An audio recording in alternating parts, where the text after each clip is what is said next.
За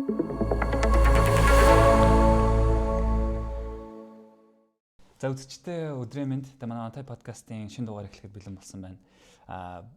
Манай энэ дугаар өнөөдөр Ambassador Residence гэдэг Investor Property-гийн гүйцэтгэж байгуулсан одоо апартмент residence-ээс хүрж байгаа.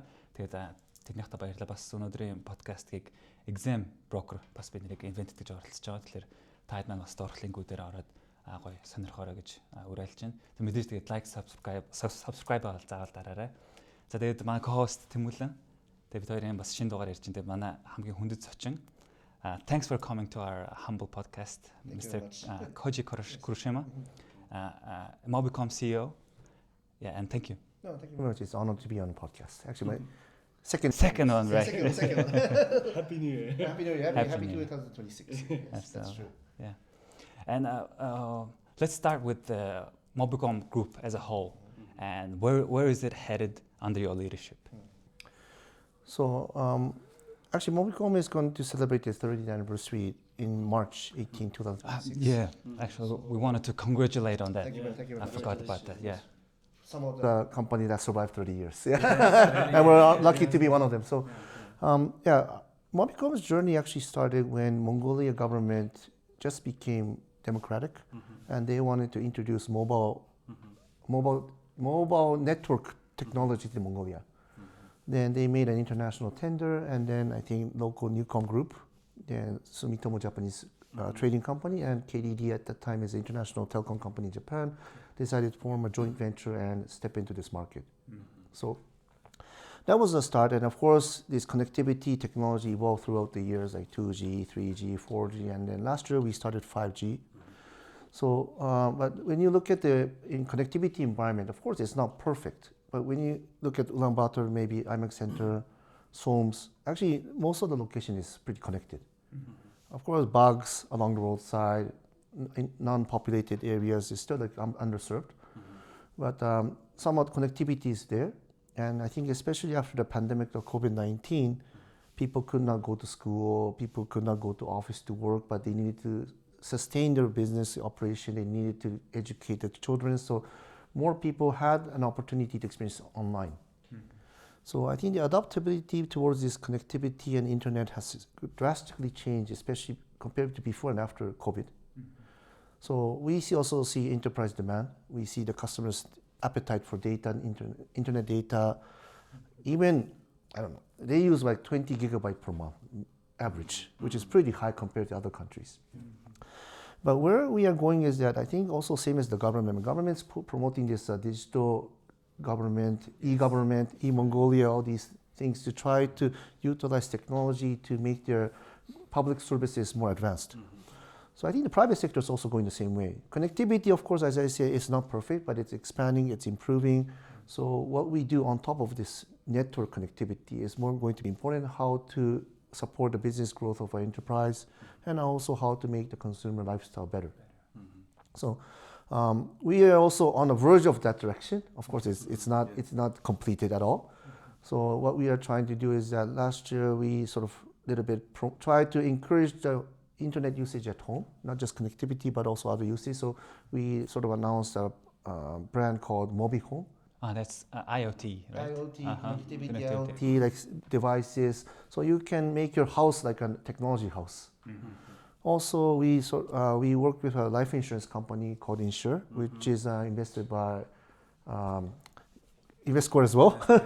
And then they have the life insurance license. Then we provide the digital capacity to try to reach out to the people in the remote areas to apply for life insurance because it protects their future life. So this is also using technology to make their life better, to protect their life. And also we are trying to use like what we call big data, which is like not personal information. It's like a cumulative analytical source of information to try to understand what's happening in the market. So we have a product called GeoPro, which sort of like identifies the traffic of customers from A point to B point, so to use for the business purposes. So we try to use the capacity what we have built on the connectivity to build new value to the customers, so we can contribute to the economy's development of Mongolia. So that's sort of where we're trying to head. Yeah. When we're talking about the future, I also want to talk about the past. I saw online that you guys, Mobicom KDDI invested over $1 billion into Mongolia. I think a lot of the people around Mongolia think Mobicom has come in and they've profited, and that's how they've grown. But then on the other side, I saw your statement where it said KDDI invested over $1 billion. So could you elaborate a bit more on that? So that's basically KDDI does the capital injection to Mobicom. Then Mobicom does its own business, operational business, and earns money, and then uses that part of that profit to do the future investment. And then throughout the years, sometimes we're not always cash rich, and we want to do more aggressive investment. Then we borrow money from our shareholders. So that's why I think from my perspective, Mobicom's investment is also KDDI's investment. So that's why it's sort of illustrated as KDDI did the $1 billion investment, but it's not just KDDI purely invested to Mongolia. Through the original investment plus future loans and also the other things that Mobicom is continuously trying to utilize this asset to try to invest more into this market. So, and as you know, connectivity is not that cheap. People don't see it. People think it's easy, but you need to build towers, you need to buy antennas, you need to make some backbone connectivity. So each year we're trying to invest a lot, as much as possible, so we can try to accelerate the growth of this country. Absolutely. Still on this topic, I want to state a couple of data on Mobicom. It has 6 subsidiaries, 1.7 million users, customers, and 1,700 employees as well. And Mobicom invested over 22 billion MNTs into the SDG projects. And all of that, so Mobicom consists of many businesses, right? It's not just operational business, like not just telco. It has internet connectivity, insurance, even finance, right? And if you combine all of those, it's not just operational, only one company. It's a group company. It become a national infrastructure, I'm saying, of Mongolia. So I want to ask, like, if Mobicom Group disappears in one day, right? What part of society it would affect the most? That's a very tough question. What I personally feel is that, of course, there will be like people who will be directly affected, especially if there are existing customers. But I think at least in this Mongolian market today, even in the connectivity world, we have competition. We have our competitors, as you know, the name is like Unitel, SkyTel, G-Mobile, even Ondo, and on the fixed line, Univision. So we have actually not just single player in the market. So of course we want to survive and we want to maintain our growth, but one company disappearing may not impact heavily. But what we are trying to do is that because there's a competition, every company tries to compete with each other. So that's why that helps each company to extend their business capacity, try to do better, try to serve customers better. So it gives advancement and development to the industry itself. So if there's only one company, you're doing everything, means that if you're lazy, you don't need to do anything, but you still can win the market.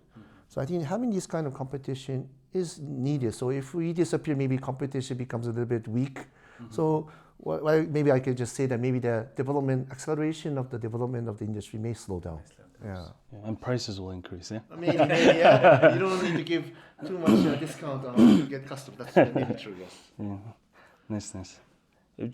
Yes, but also that's, I think, very important that we as a provider in the market, we try to always explore new opportunities, new occasions, because that creates challenge for us as well, but also it can give challenge to the existing players so that, as I say, the industry itself gets more matured. On that, just going off of it, Bimba was saying there's 6 subsidiary companies in Mobicom Group, right? Could you talk about the strategic ties between these companies? Because when I look at Mobicom, I think you have this one umbrella that you like to stay in.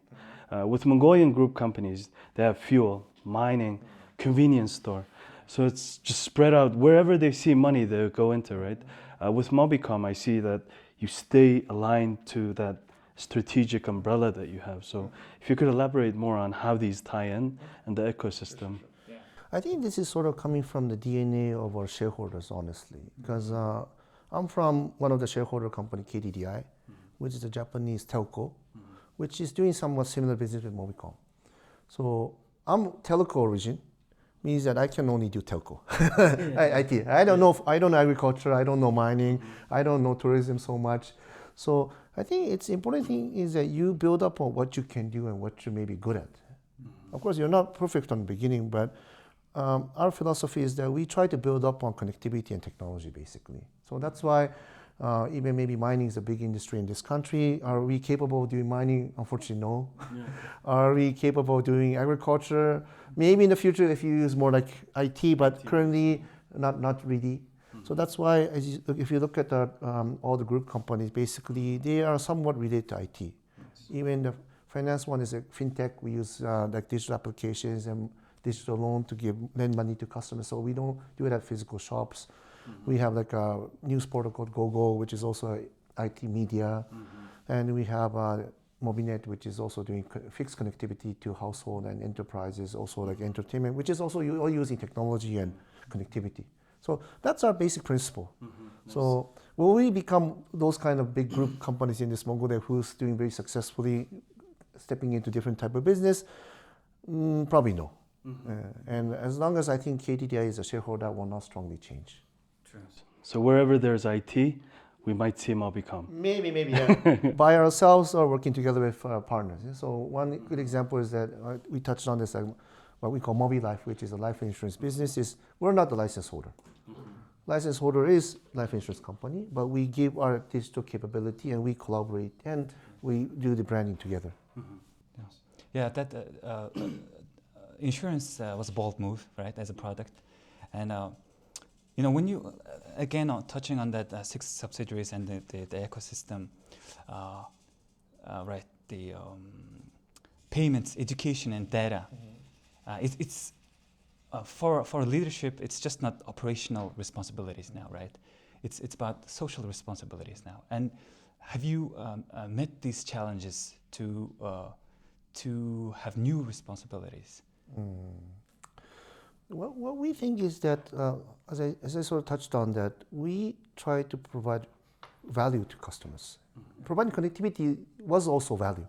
Previously, people are not connected; they don't have accessibility. But with connectivity now, they can access to global contents. So the border is now borderless. But that value still is there, but it's not as critical as it used to be. No, because majority of people already have accessibility. So then what's next is that, as I sort of touched on, how we can help the improvement of the enterprise business. So successful business means more profit for them. Means more profit, maybe more investment, more expansion, means business will grow, then labor force will be necessary, people get employed, then people earn money, people earn money, they spend money, then it comes back to us. So I don't want to say the social responsibility. It's like our mission is to how much that we can provide value to the economy of the country that we do business so that we can grow together. And then, of course, at the end, we will get some of the returns from that contribution. So SDG activity, you touched on that.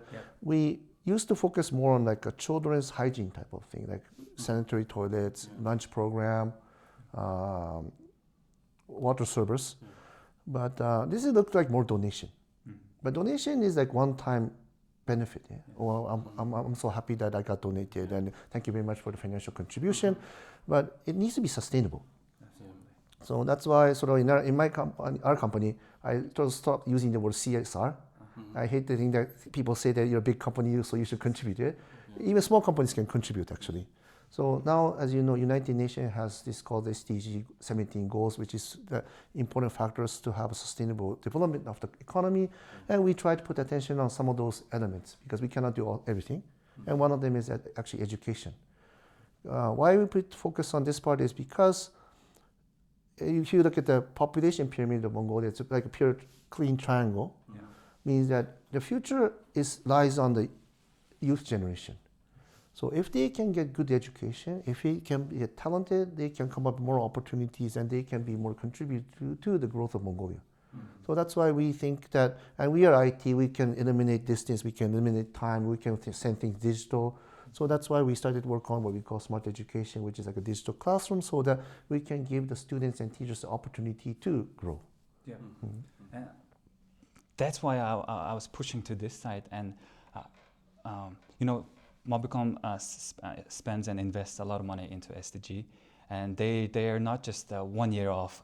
They do it in 1 year and they stop it, and they do it sustainably, and that's why I was wanted to ask about this part of projects, and how are those ideas gets developed? Is it usually gets from your international cases, or is it developed purely in Mongolia? Basically, we have a team in marketing unit that looks after this domain, and they usually come up with ideas. And if you do every different project once a year, it doesn't become sustainable. It looks like that they're just doing because it's interesting or whatever it is. Yeah, but we want to make what we call social impact. And so far, luckily, that our team initiated. Some of them, of course, were introduced by an international organization, but we had a lot of positive supporters who helped us to make this happen, even on the financial side, also not intangible assets as well. And then we continue until somebody decides to take over, basically. So I don't know if everybody knows about this, but we started with what we call lunch program around 2010. That was done 1 year, then government said, okay, let's do it by government. So government takes initiative, means it becomes a national activity. Then we don't need to do it because government will do it on behalf as a nation. The same as that sanitary toilet, which we call WASH project, was done with UNICEF. Government also said that yes, hygiene is important for the life of children. So that's why let's use the state government budget or something to do it. Then our responsibility is finished because now it's going to be a national activity. So this is how we are trying to do it. So we will probably do it until we think it's enough. Or we see that somebody will take over so that it becomes sustainable and becomes a standard. Then we will explore the next opportunity.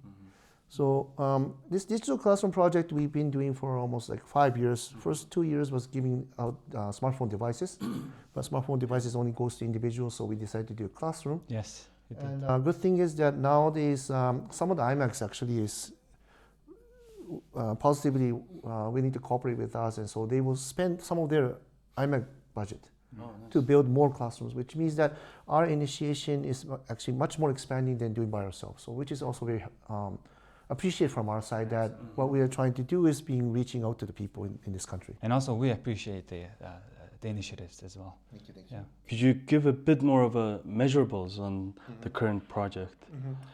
Basically, as I said, that what we do IT classroom is to help the academic growth of children, and of course maybe the teachers can also do self-development to give more high-level education to the children. So what we see is that I don't really remember the exact score, but I heard that mathematics, some science, some of the scores has been actually being improved compared to the average of the whole IMAC, which means that using digital opportunity maybe gets children to be more interested to study rather than from just plain textbooks, see it visually, experience it.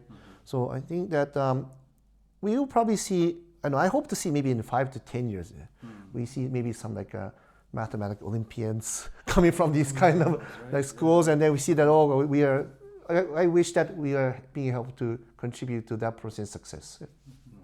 Powered by Mongolia Talent Network, we focus on you. Yeah, also, let's dive into the competition, right? As you mentioned, competition is an important part of the economy as well. And what's the Mobicom's strategic differentiator, I would say? Yeah. Is it a secret? It's too confidential. I think, how should I say, every company has its a little bit difference in somewhat. For example, some companies is providing very financially affordable price. Some company is the only company that provides coverage to certain areas where other companies cannot reach. Some companies focusing on a little bit more quality side. But what we are thinking is that we want to, first of all, make existing customers happy. Okay? So how should I say? They somehow chose us for whatever reason. maybe they were forced, they wanted to join, I don't know, but there will be a lot of different reasons that why they decided to sign up to Mobicom. But I don't want to disappoint those customers. So of course we want to get more new customers. That's also one of the opportunity. But I think the important thing is that once the customers joins us, I don't want to let them go. I want to somehow make those customers happy that they decide they made the right choice. So that's where we are trying to explore our advantage towards our competitors. For looking ahead, Mobicom or any of the Mobicom, Unity, G-Mobile, all of these companies, they were known for telecommunications, right? But going forward, we're all turning into IT. With Starlink coming in, I think it's a big competitor. Do you see cellular model going out of business or changing so that in the future no one has phone numbers? Or is that something that just people like to talk about? I think especially in Mongolia, people are very interested in new technology. They believe that new technology will change the world and bring something new. But that's fine. It's very optimistic and positive towards the new introduction. I think what Starlink will do is, of course, Starlink will be able to potentially cover areas that nobody dares to cover. Sorry to say, but because maybe the profitability is too low. Technically, it's very difficult to implement. Maybe it's a super high place in the mountain that you cannot even reach. So it will help to supplement the coverage of existing operators. But will it replace it once and for all is another question. Because satellite business is also on the verge of development. Maybe the data speed is not good enough. Maybe the latency is not good. But then nowadays, as I said, the connectivity requires criticality for each business operation, which means the latency also is an issue. So it's like probably more like coexistence. Yes, how they can support where we cannot support. How we can use it to fill the gap that where we are lacking. So I think that's the direction that I think even in other countries, most of the in the like US, even Japan also has Starlink, but that's what they're doing. In Japan, what Starlink does is that it covers areas that operators don't have coverage. For example, Japan is an island country, so we have oceans, and oceans you cannot have coverage, but now with Starlink, they can cover oceans. Yeah.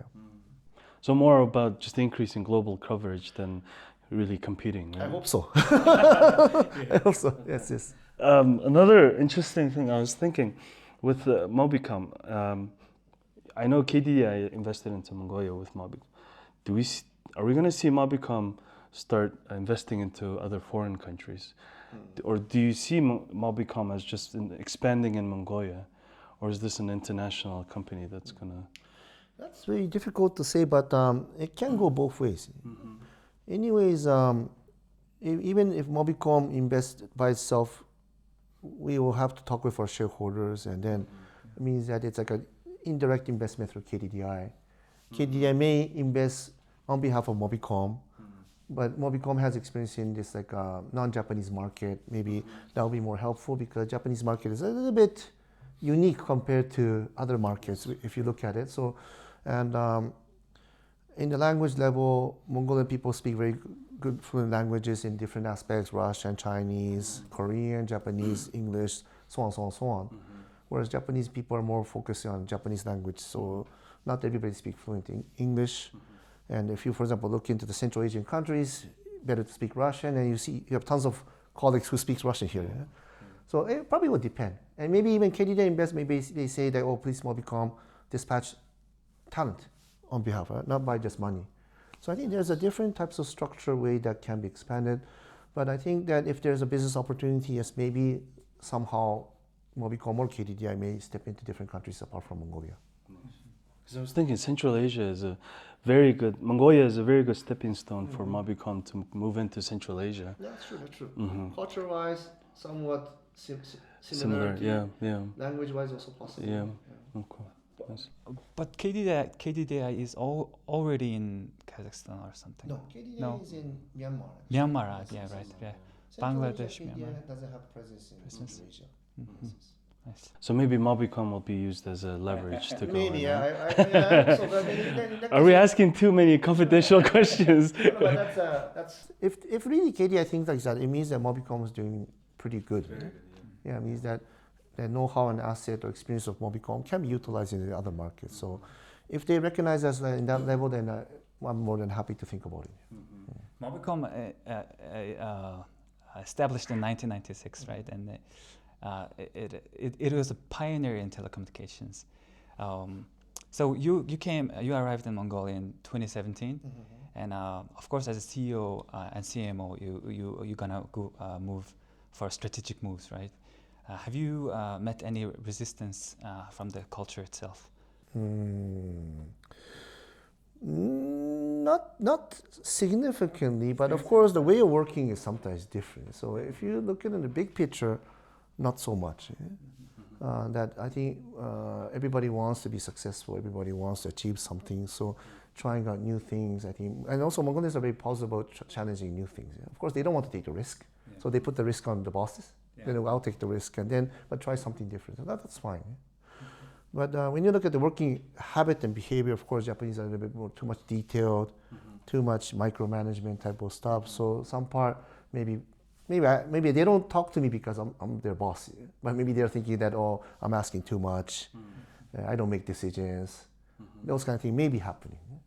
So you can ask my other colleagues to verify that comment. I wanted to talk about the environment in Mongolia. Let's not talk about politics or government. That's a different topic for us. This is business. So in terms of business, I think Mobicom is one of the greatest examples in Mongolia of foreign direct investment, right? So in terms of Mobicom, as well as you, how do you see the environment in Mongolia in terms of business? And what are the advantages of having a company that's foreign in Mongolia? And what are the disadvantages? We might have some people wanting to come into Mongolia. What would be the challenges, right? So if you could... I think the biggest challenge about Mongolia is that I think everybody feels that sometimes it's the stableness is not there. For example, I'm not talking about the government, but for example, regulation changes, law changes suddenly. It means the business environment changes suddenly. So in that case, sometimes it's very difficult to adapt quickly. And you need a good team that will catch those information so you can be well prepared and you can manage. So luckily, as Mobicom, we've been doing this business almost 30 years. We have our local team who does all these kind of handling and information gathering and preparation to tackle any changes that happens in the business environment. So I think a lot of companies worry is that, can I do my business properly? Yeah. So maybe today's situation, will it be there 5 years later? 5 years later, yeah. If no, then the precondition becomes suddenly different. So then, was this what I wanted to do? That's probably the first thing. Second is that what I also sometimes use, of course, in not just Mongolia, any country, you don't know that culture, people's behavior, people's way of thinking, of course, the business environment as well. So how you can get either a good local partner or a local supporter who will help you to run the business. So that's why also in Mobicom we have local shareholder who is well more aware of the local market than Japanese shareholders. Maybe throughout the 30 years that's becoming a little bit less because also a lot of Japanese expats came to Mobicom and they had experience working here, so they start getting understanding about the situation. But when you're fresh new, you don't know anything. And people only talk about the good things about the market, and then you don't see the dark side. And then once you come in and you see the dark side, and you get a little bit upset. So I think the stableness and transparency and having a partner or staff that can help you to maintain your business operation is the most crucial thing for this market, I guess. That makes sense. Yeah. Also, Kurushima-san worked internationally. You worked in Bangladesh, and also while you were in Japan and working in KDDI, you looked over Mobicom, right? And also you mentioned that as a data usage is pretty high in Mongolia, 20 gigabytes a month. Can you give us more information about the international side of how are they changing and how is Mongolia changing also at the same time? Bangladesh is also pretty much actually non-developed country. Their politics is also not stable. Their business environment is also not really stable as well. So, but what I think about Mongolia is that I think especially the last few years, the government's trying to really push to make more transparency, more unified direction to what it wants to do. Of course, there are a lot of things that is a little bit maybe stuck or not moving as fast as expected, but what I see is that for example, if you look at the e-government, they're referring to Estonia. Estonia is a very small populated country, but with full of IT, and then everything is all digital. So having like a reference to look into and just chasing that is one way to have a strong direction. And I think, and also, I also see a lot of like, especially the politicians now visiting different countries and having more, how should I say, country-wise connection with other countries, Kazakhstan, Uzbekistan, even China. So that's helping Mongolia to be more recognized as one nation in the global market. So I think those kind of initiation actually is helping Mongolia to become very international more.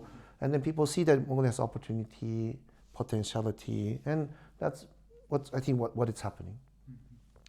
Of course, at the end, if Mongolia wants to become a very global country, probably, as I say, language is going to be important because communication is all about, business is all about communication actually. And yes, I do see a lot of people who speak multi-languages, but of course there are a lot of people who don't speak foreign languages. And I think being able to talk to different types of people will help Mongolia to be more open to the global market. In terms of users' habits, are they getting more? Are they using more data compared to, for example, Bangladesh, etc.? I think so. Yeah. And I think I don't know if it's the right word to say, but Mongolia has a little bit less entertainment than some other countries. So internet is one of the entertainment actually, and using application, using like even games, watching movies on internet is also entertainment in Mongolia, which is helping actually the usage for us. If there's other physical entertainment, of course, you have only 24 hours a day, and then you need to work, you need to sleep, and you need to do some enjoyment. Then only this enjoyment part becomes entertainment. So you need to fight between physical entertainment and digital entertainment. So we're on the digital entertainment side actually. So I hope that more people will be more interested to use more internet. Sure. And there's also another interesting fact in Mongolia that the VIP numbers, right? Like for example, like I lived in Australia and I lived in US, and when you have a number, right? You can change it to any carrier while you're having that number. But in Mongolia, it's different, right? You have to stick with one carrier, and this is how it is. But it's just like a appreciating asset for you now in Mongolia. How do you see this happening here, and what kind of stuff do you do to those VIP customers in Mongolia? Or do you just leave it, right? You just leave it, yeah. Or in its own market going up, or does Mobicom have an influence on it? Yeah. Actually, operators basically don't put value to number itself. Of course, like some numbers with like last 4 digits same, those kind of things is maybe a little bit price is high, but it's not like that you can get fortunes with this asset. We're just lending this number to the customers. But what I see is that Mongolian people have to respect like people who's been using long time, from using that from the beginning, so on. So in our case, we have a number prefix called 9911, which was the first prefix that was issued to the public when we launched our business. So I think people think that if you have 9911, oh, you're been using mobile service for the last 30 years or so on, means that, oh, you are prestigious. And because at the beginning, not everybody can afford smartphones. But at that time, I think a little bit prestigious people had the opportunity to use mobile services. So those like image is building these kind of values actually. And as you said, that some countries do this, what we call number portability, which you can carry on numbers to a different operator. But this operation also requires a lot of cost.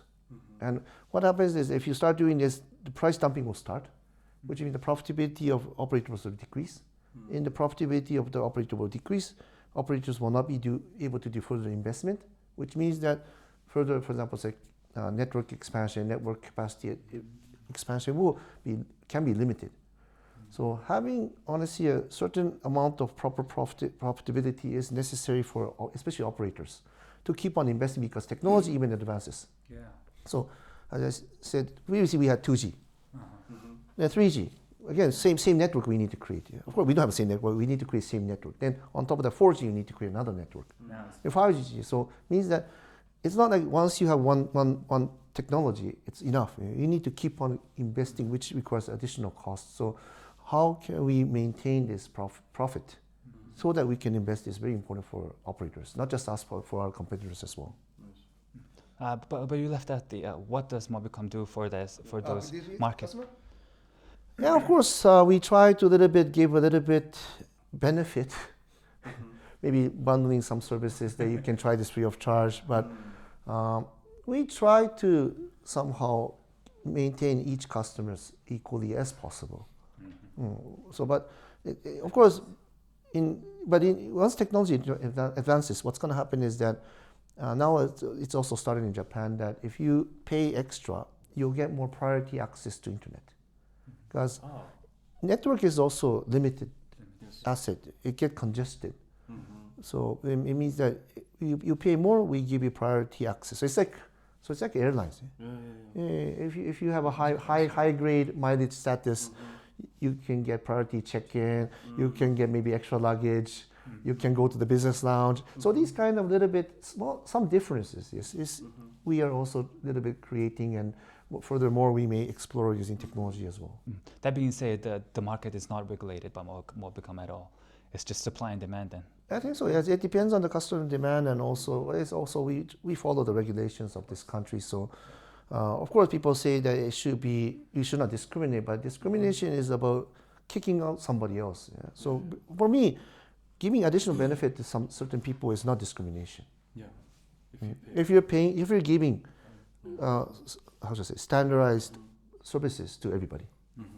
So in Japan, you would get faster service, right? Yes, it's basically yes, you if get you pay more. access to internet if you pay more. Nice. So we also do a simple one is that if the VIP customer calls us, our contact center will have special booth agent who will try to reduce the waiting time. Yes. So it's just I guess 991 was just more of a status symbol, and the black market. I don't have one. Oh really? It's all given to the customers. So. Yeah. Oh wow. It's just more about our maybe our Mongolian culture definitely affected. Also population size maybe. Yeah. Well, in Dubai they have the car license plate, right, where you have to pay millions just to get the one. So I guess it's more of a showing off kind of thing. In China they do it as well, right? Maybe it's a little bit similar in a sense. So I think the provider is not giving that value. The market is creating on its own, right? Yes. Okay, nice. XM Broker 15 жилийн ойн хүрээнд ревишнийхэн арилжаанд нь шаардлагатай бүхий л зүйлсийг шингээж, experience-ийг нь илүү тухтай болгон хөнгөвчлсөн сошиал интерфейсийг танилцууллаа. Бүгдийг нэг дороос. Description хэсэгт байх холбоосоор ороод туршаад үзээрэй. Big, fair, human. XM. Also, let's dive into the 1,700 employees. Let's talk about culture in Mobicom. How do you inspire those people to work for Mobicom? Basically, what we try is that it's not easy, but we try to encourage each employees to be more creative. Means that, of course, when you're junior, maybe you just follow the boss's instruction. But if you just follow the boss's instruction, it's actually not exciting. When you look back 5-10 years later, maybe you did a lot of things, but what did you do on your own? So, and everybody has ideas, but how the management tries to extract those ideas, because, for example, I'm now almost 50 years old, and then newly joined staff is like maybe early 20s, and a totally different generation, how to look at the market, how to look at the opportunity, maybe also different. So maybe they have brilliant ideas that I cannot think of. So how to do this is also important, because we are trying to provide business not just to my generation, but to also all the Mongolian people, which means that there's totally different segments in the market. So what I try to do is I try to encourage people to come up with ideas and initiate and take responsibility as much as possible. Of course, it's not easy. And second is that we are not owner company. We have owner as a shareholder, but we are not single-owned person's company, which means that time to time, for example, say management changes. Time to time, maybe even shareholder may change. So it's a company that's always, in a sense, not stable in means of people. People can change anytime. In that sense, if you're the ultimate owner, you can decide everything because it's your company. But I'm not the owner of the company. I'm just employed CEO, which means that my job is to make this company sustainable. So in that perspective, how we don't have individual dependency on business operation, and how people can work as a team, because 1 + 1 should become 3 or 4. If 1 + 1 is only 2, we don't need organization actually. We just need to outsource everything, let them give me the value, then we can have 1 + 1 = 2. So why we have an organization is that I believe that teamwork builds up more value than individuals. So that's something that we are trying. Some part is getting better. Of course, some part seems to be a little bit not as expected, but this is what we are trying to do. You mentioned that, of course, for ideas, right? To ideas to become a reality, there has to be a lot of work that has to put in to get it done. But like when Mobicom is not just a small company with 50 employees. It's now 1,700 employees, right? And then it becomes the ideas to become reality. It takes a long time to get the approvals of the bosses and bosses. How do you perceive that? If an employee wanted to implement maybe a good idea into the work environment, etc. It's true. So larger company has lots of steps to get approval, and that's definite. It's because a smaller company, decision makers in front of you. So, but still, I think that the important thing is that how much passion that person has. If he or she has passion, maybe he or she will keep trying to get approval. But if you give an idea but then say that our boss rejected, so okay, I drop my idea, meaning that's the level of passion they have. So it's very difficult to judge, but sometimes we may do like internal competition to raise ideas, so it gets separated from these regular decision-making protocols. Yeah. Sometimes, I don't know, we request ideas to our direct subordinates, and then they have to come up with ideas, means that they may be asking some ideas. Yeah. So it's a little bit try and error, because we don't know what's going to be the real successful way to manage. Because I think nobody wants to fail, but everybody wants to get credit for what they did. So it's a little bit selfish in a sense, but still, how as an organization we can support that outcome. Powered by Mongolia Talent Network, we focus on you. You have to transfer into system management. And with 50 people, you can manage people, but with 1,700, I guess it's a more system-based. Yes, you have to have competitions, or because if everyone wanted to come in and meet you, you wouldn't have time to do anything, right?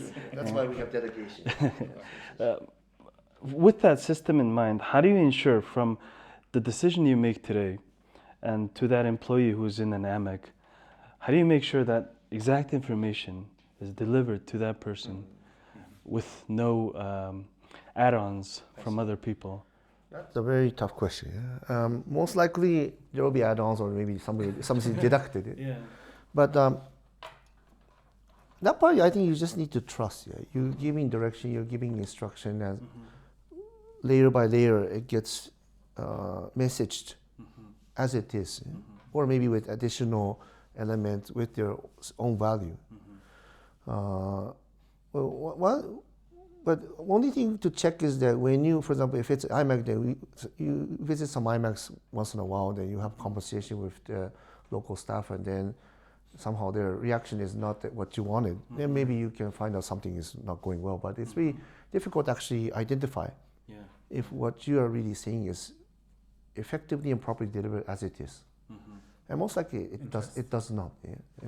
If it's a written document, of course, written document will be passed on as it is, but written document usually doesn't have like tone or emotion to it, yeah, or passion. So that's why fact will be delivered, but will the same level of passion and this intention is delivered is honestly same, but it's really questionable. And it's not just about Mobicom or Mongolia. It's about any company will have this issue, I think.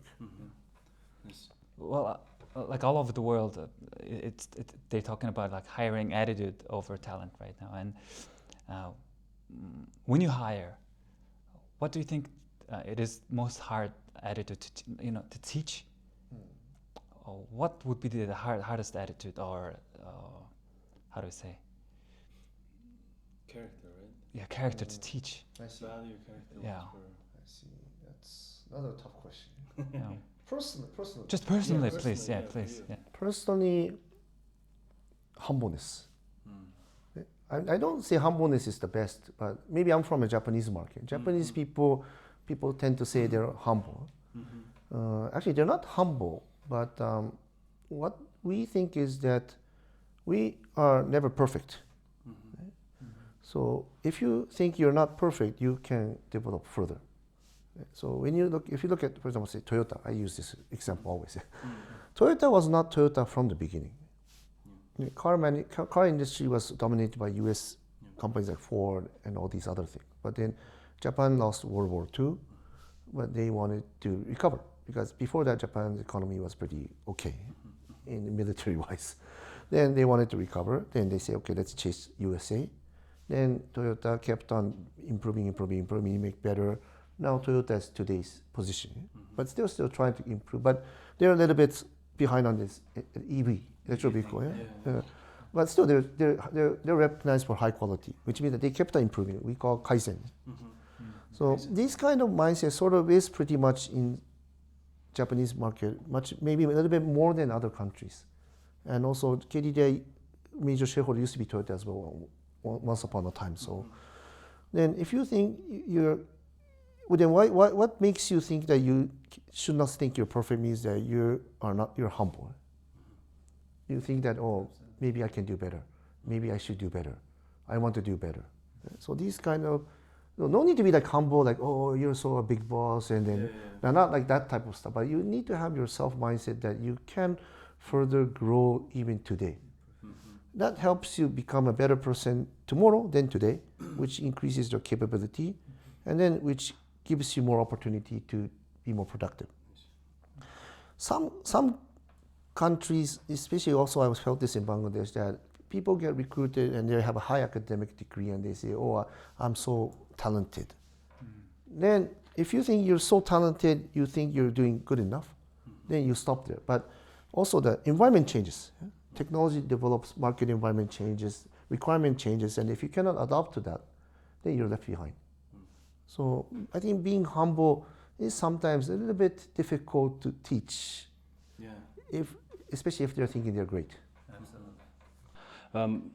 In terms of cultural difference and from your personal point of view, could you talk about when you first came to Mongolia? You worked in Japan and then you come first to Mongolia. What was the cultural shock you had? First cultural shock as a work was people don't give updates. Yes, feedback and updates, right? Feedback Yeah. and update is very low. Yeah. How should I say it?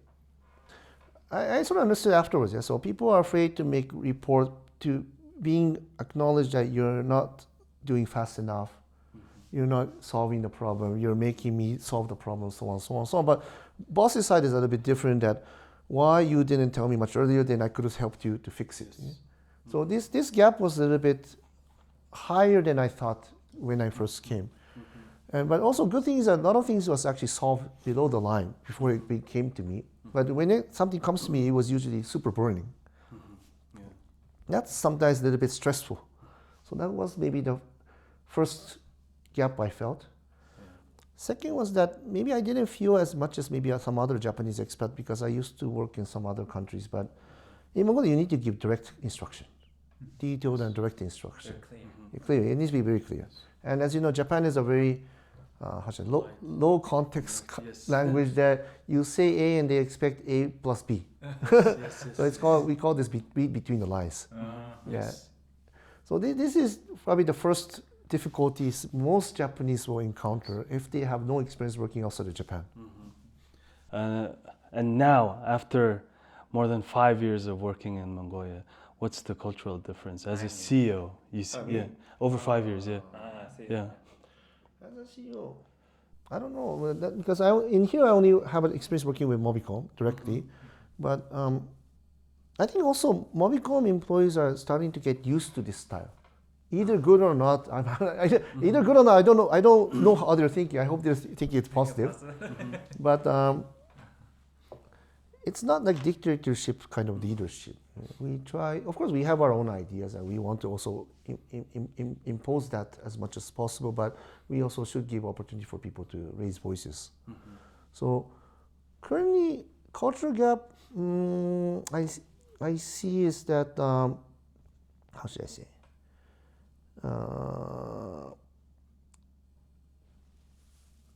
People still a little bit short-termed. Yes, because of course, maybe your target is set for this year. You get evaluated. You get your bonus based on this year's performance. But companies should run forever. So, and especially if you're in a mid or higher management level, how much you think about the future and do today's work and do tomorrow's work at the same time. So the sustainability part can maybe still improved, which will help Mobicom to be much more sustainable and stronger company than today. Nice. With Japanese people, you're known for strategic, right? I think Mobicom is very unique in the culture, as in Japanese culture and Mongolian culture come and collide with hybrid system, I guess. When you look at Japanese culture, just from my point of view, you measure, there's a saying, right? Measure 8 times and cut once. With Mongolia, I think we cut and then we go, what was the measurement? That's how I see it, right? So I see Japanese, at times it's a disadvantage because it takes time. But on the other side, with Mongolian, it's a fast-paced environment. So when you look at these two, and with the experience you have now, which one do you think is right? Or how does Mobicom work now with this cultural collide? That I think this is the biggest difference that in the workplace. Yes, it's true. So in Mobicom, of course, not everything, but most of the time, what we try to do is do the little bit more on the Mongolian way. Of course, our shareholder structure is the majority is Japanese shareholder, but we are doing business inside Mongolia, together with the Mongolian executives and employees, with some expats. That's the current situation of Mobicom. So, of course, expats has its own ways and its preference, but majority is actually Mongolian. So, and in Mongolia, unfortunately, situation changes time to time. What you predict 2 years later, 3 years later may happen, but may not happen. So in that case, thinking too much about future and being conservative and protective and say that, oh, we cannot do this, we cannot do that, may lose opportunity. So try to go in the way the Mongolian side would do that. Okay, let's try and let's see how it goes. Then as it goes, you try to adjust and modify and improve to fit. Yes. So operational-wise, that's not difficult. Only like investment-wise, is it worth investing? Those kind of things, of course, we need to do more checking. But fundamentally, we want to try to do it the Mongolian way. And on those kind of more risky things like investment and new business introduction, maybe we do a little bit more closer to the Japanese side. Yeah. Oh, nice. Yeah, because it's more about in Japan they test, and then they launch the product. In Mongolia, they launch the product and then they start the testing. So it's in Japan they plan, and just then they do it exactly as the plan goes, right? So if you need to discuss with the Japanese people, most likely it will go the Japanese way because the decision maker or the counterpart is on the Japanese way of thinking. It means that prepare, plan, risk assessment. Then once decided, it just moves fast. More than say, okay, let's do this, but then let's do this just takes forever. It doesn't finish. So at the end, maybe the timeline is same, but if you want to maybe motivate your team, doing the Mongolian way may be a little bit easier because at least they are able to try something.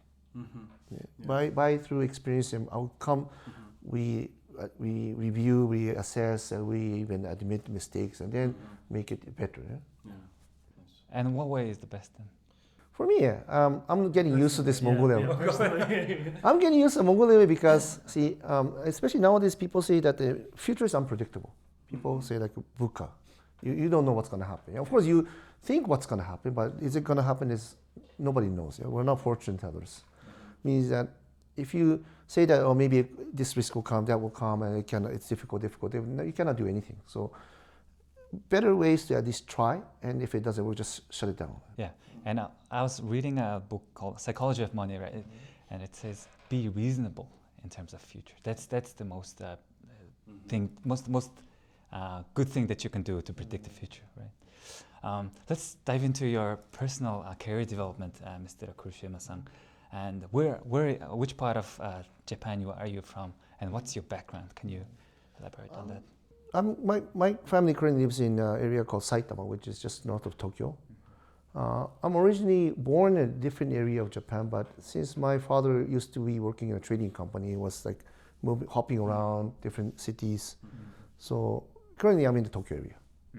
Saitama. Yeah, Saitama, yes.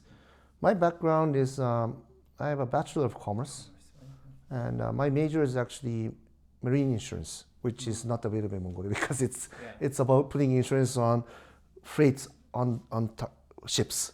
We don't have ocean, so We have a lake.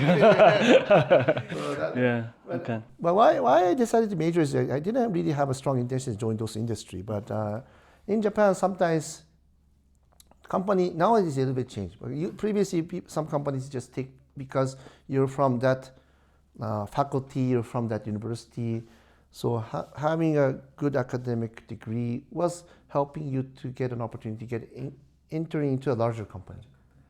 So that was probably the reason I studied this.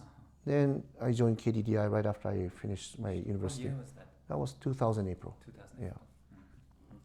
Could you speak more about working for one company?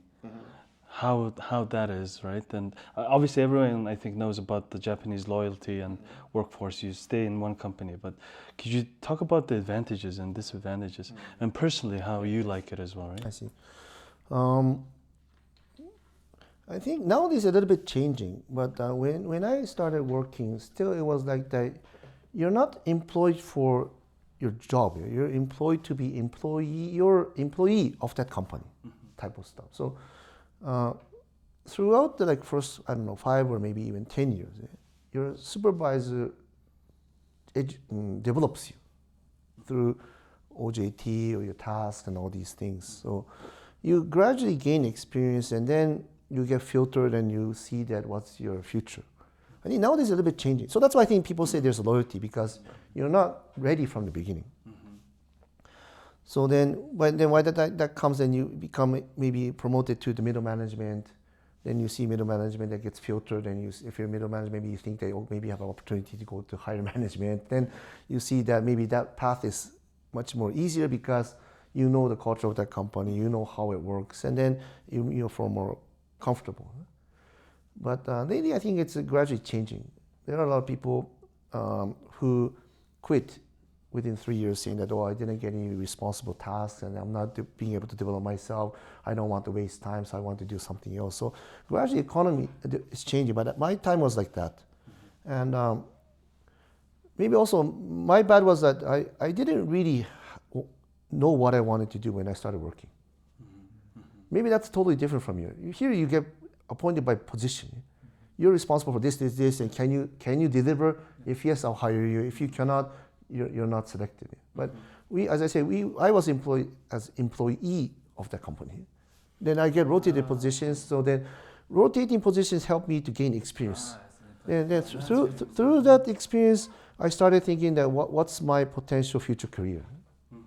Then some people are always sales, some people are always marketing, some people are always tech. Then they probably explore those kind of journey, but I was not stuck to one position. I was rotated, I don't know, once a year or maybe once in 2 years. So by the time I was 30, I was in 6 or 7 positions. So I was not specialist on anything, but I knew a lot of things, fundamentally. Fundamentally, yeah. Especially how that organization is running. Yes. Then that actually helped me that when you become, especially like management level, you don't need to know everything actually. You guys will know everything. You get information from them, but you need to give comments, you need to give instruction, you need to ask questions to extract the information from them. So maybe I was lucky that I didn't stick to one position. That's why I didn't really know what to do, and then I just accepted whatever came to me. And then you look back, and then I did project management, I did sales, I did marketing, subsidiary governance, system development. Then work in different countries. Then have a lot of information. Then I was here. So is this getting hired as an employee, not on a position, and then getting rotated, is this common in Japan? And until what age, or how many years do you have to rotate until you can say, this is I don't want to rotate? Can you even? They just ask you to rotate if they think you need to rotate. So you don't. Okay.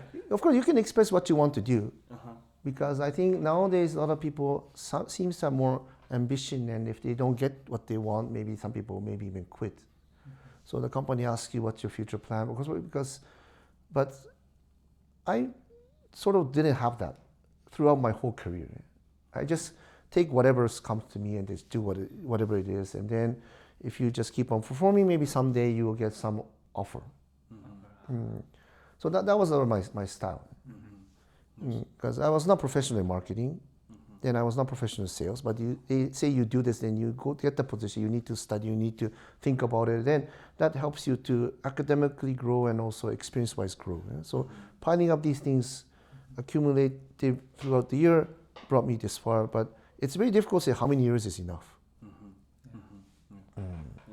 But this is probably the same thing, that if you keep on trying what's given to you and you can perform it, your boss will say that, oh, he can do it. Then you may get more challenging tasks, challenging positions. Then if you do it, then you get more challenging positions. So you just need to keep on proving that you are beyond their expectation. Nice.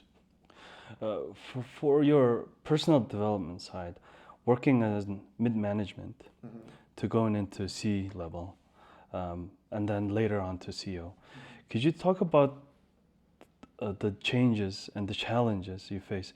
But obviously there'll be a lot of challenges, right? But in terms of your strategic thinking and how your mind changes in terms of from mid-level to higher level and then to be the CEO, how did your mind and strategic thinking, especially with Japanese thinking and raising, right? How does that challenge come to you? I think until you're in the top management, you're pretty protected in a sense. You have your boss. At the end, if the boss doesn't, it's the boss's decision at the end. If the boss doesn't like what you say, the boss says, oh, no. If the boss accepts what you say, then it's a go. So ultimately, you're not the final accountable person in a case. But when you become CEO, especially CEO, you're sort of the final decision maker. So what's the best for the company?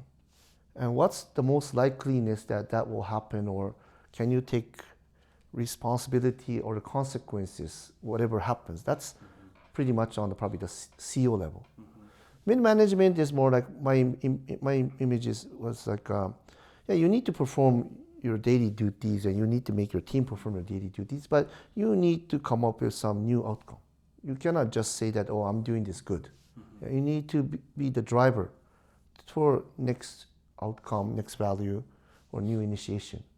Manager level is more like as the word says, you're managing people. So you need to maximize the outcome of your team members and also maybe train them because they're still junior.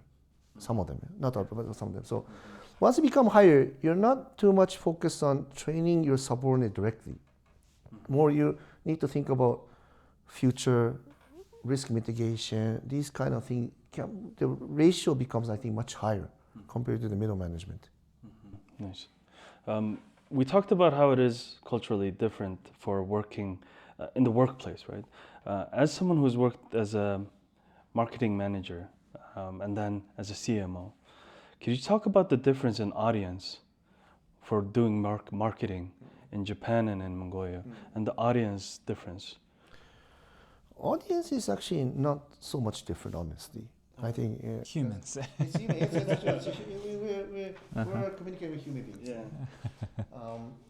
So all this is not much different, but I think important thing anyway is to try to find out what is the demand and what is the pain point of customer. And that pain point, is it visible or not visible, is quite difficult to judge. Because if it's visible, you already know that pain point. You want it to be solved. But then in that case, everybody knows that pain point. So a lot of people approach that. But if you can find a pain point that they're not recognizing, but if you showcase as a product or a service, they say, oh wow, oh this is what I wanted. That's something that not many other people can bring up.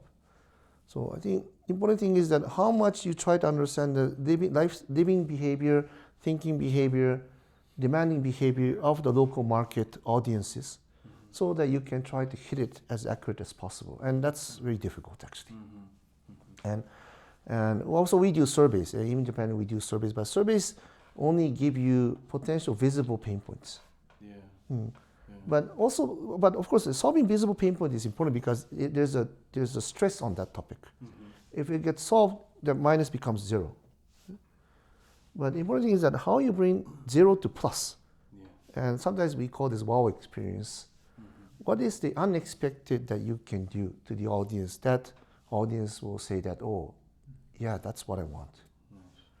So I think typical case globally is that previously there was BlackBerry, smartphone with keyboards. They realized, oh, this is very fine because computer became smartphone. But then when iPhone was launched, people say, oh, iPhone's crappy. But that simple user interface, oh my God, this is too easy.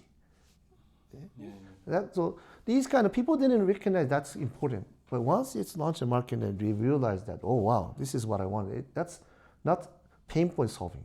It's giving new value. So in the marketing world, I think how much can you do that is important. So you need to balance this, solving the minus to 0, but creating 0 to plus. And if you can do that, that company will win. Working over 10 years abroad, Kurushima-san, did you really wanted this? A position?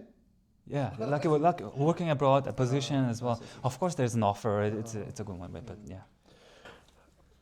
I don't know. Maybe did I want it? Yes. If it's either yes or no, probably it's yes. Because I have a background of growing up outside of Japan when I was young. So my elementary childhood was in North America, not in Japan. So I had a little bit of a experience of like different cultures, different languages, and dealing with different type of people. Then I went back to Japan after secondary school, and then until I graduated, I was still in Japan. But then you look at that even the development of this IT technology in Japan, that it started with like ISDN on telephone line to ADSS corporate and FTTH, smartphone. Then your life is getting better, communication is changing. You feel that technology, connectivity is changing people. Then when I joined in 2000, still there are a lot of countries that was not ready for connectivity. Even Mongolia just started 4 years before, so connectivity was not available everywhere. So you see a lot of countries that is maybe struggling because they are not getting the opportunity to adopt to IT. So that's why when I joined KDDI, I said I want to, at that time I actually said I want to make connectivity penetration to Africa. All right. No, I didn't go to Africa at the end, but then I went almost halfway, but then didn't go. But then now, so being able to like work in a different environment is maybe one okay thing for me. Plus that, as I said, that even the last 8 years I'm in Mongolia, when I came, we just started 4G. Now we have 5G. Now people talk about like AI, DX. A lot of these technology words becoming more popular and popular, and everybody is now getting used to this. So of course it's not just me, it's all the whole team and also the people who were even before me, that I am being part of this economical nation development through connectivity and IT. So that being able to be part of that experience is very, like, in a sense, it's very wonderful. Yeah, you don't get that kind of experience so much. Especially nowadays, a lot of countries already, the connectivity is well developed. So being able to be part of that is, so do I like it? Yeah, maybe it was a good choice for me. And I was lucky that I got this offer. Yeah. And also, how about your family? I mean, direct family.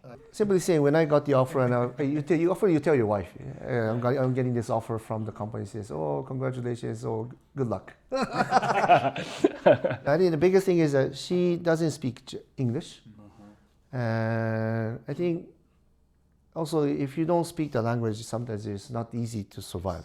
And Mongolia is, at that time especially, was a little bit unknown country for a lot of Japanese. Only they know like sumo wrestlers. So it's a little bit, and then they think it's like a full of steppes and prairies, which is not really in here, but when you go outside of it, you'll be, so that's why they didn't come. And so in a sense, yes, maybe I have sacrificed my family for work. But on the other hand, because my family is not here, I will dedicate 100% to work. Then not getting distracted by family so much, maybe because I just ignored in a bad way. But on the other hand, there were lots of like communication tools like Facebook Messengers, Line, these kind of applications that you can anyways communicate. And also time difference between Mongolia and Japan is only 1 hour. And we do have direct flights almost every day, which gives that it's not really like restricted. So of course, yes, as I said that, yes, I couldn't support my wife grow my children, so she's pretty much upset already on this topic that you didn't do anything, and it's true I didn't do anything on this. So, but yeah, at the end that's life. You need to choose something. So I appreciate my wife still being with me somehow, even though I only see them 3 times a year. Thanks for being so honest, and it is true. That's honestly speaking. So now 8+ years in Mongolia, right? And as a person, as a human being, you have to have a community, and Mongolia has become your second home now, and you have a community here now, but your family is away, right? Still, it's a difficult thing for a human being to do, and learning Mongolian is hard too. But you working in Mongolia, it's still hard, lots of hardships. And how do you survive that? You know what I mean? Yeah. Maybe because I was lucky that I was on the marketing side of Mobicom, that the marketing unit usually has external connection with different people, not just inside your company. You have business partners, suppliers, so you have an opportunity to actually intercommunicate with a lot of different types of people, not just your own employees. So that gives you the opportunity to expand your human networks. Of course, is it a long-lasting friendship or not? It depends on person, but you have opportunity to see wider, I think. So that helped me to make like different types of friends, drinking friends, eating friends, maybe golfing friends. That then somehow a little bit entertained my private life. And also, anyways, that maybe Japanese people are too much dedicated to work in the sense that you have some role to accomplish, then you need to fulfill that role. So you need to spend time to make that happen. So that's what you chose to do, right? Yeah. So dedication to work, increasing human networks, find something to do. If you don't do anything at home and you just go from home to work to home, then probably you'll get a little bit stressed. So maybe I was lucky that I was not encountering to that situation so much. So that's why maybe last 8 years I was able to maintain stability on my health, emotion, and stress. Also, Kurushima-san, for us, right, mentors are very important. Not just for growing, but for our need as a human being. Can you mention mentors throughout your career development? Mostly probably my bosses were my mentors in practical field. And apart from work, do I have mentors? Honestly, not really. But maybe if I look back, maybe if I had a good mentor, if I found a mentor, maybe it would also make my life even more richer. But what I did was because my sort of philosophy is that you cannot think or you cannot judge things that you don't know. So at least you need to have some source of information to think about something. So I try to read a lot of like business books. In Japan, one advantage is that there's lots of literature books, not the literature book, but the business books, like all these successful stories about these established CEOs, like business framework, all these things. There's information is actually flooding in Japan. So if you have appetite to learn and develop yourself through these kind of reading, attending like courses, then it helps you to grow yourself as an individual. So sometimes what I see is that Mongolia, maybe because a lot of things is not translated to the local Mongolian language. If you speak English, if you can read English, you can access to worldwide information. But if you're not, maybe the information source is limited for you to self-develop. So if that part changes, I think Mongolian people some of the Mongolian people will be much more maybe talented even than today. So I try to read books as much as possible, even though I don't like books. Because as I say, you cannot think of something you don't know. That's basically my way of thinking. To finish it off, speaking of books, what's your hobby? My hobby? Yeah. My hobby is, yes, summertime I like to play golf. But do I play golf every time? I'm not sure. But yeah, playing sports is one of my hobbies. Is it consistent? A different question. So summertime I play golf, wintertime I play ice hockey. Oh, really? Yes, I used to play ice hockey when I was a kid, and then here, time to time I play. Where do you play? I didn't even know there's an arena for that. Arena here. No, but not Step Arena, right? There's one in Step Arena, but I usually play in that Chingete Sports Complex. It's I don't know what it is. It's near 39 score or something. And in winter time they have some outdoor frozen rinks, which is very freezing. Yeah. And the good thing is that how should I say? There are several like expats from like Russia, Canada, like Czech, these country, and then they introduced me to this community, and then even I don't speak Mongolian, somehow you try to play the sports. Yeah. Awesome. Nice. Yes. Okay. Awesome. So our podcast is coming to an end, and thank you for accepting our invitation and coming to our humble podcast. And it's been a pleasure to have you, Mr. Kurushima. Yes, thank you. It was nice sharing my experience, and I hope that it was somehow useful information. Yes. Thank you. За үзэгчдээ маш их баярлалаа. Тэгээд маш их баярлалаа гэж бодож байна. Тэгээд Тэмүүлэндээс баярлалаа. Exam broker-та баярлалаа. Ambassador residence бас энэ гоё орчноор биднийг бүрдүүлж өгсөнд баярлалаа. Тэгээд дараагийн дугаар уулзлаа баяр та. Like, share, subscribe. All right. Thank you. Thank you very much. Thank you.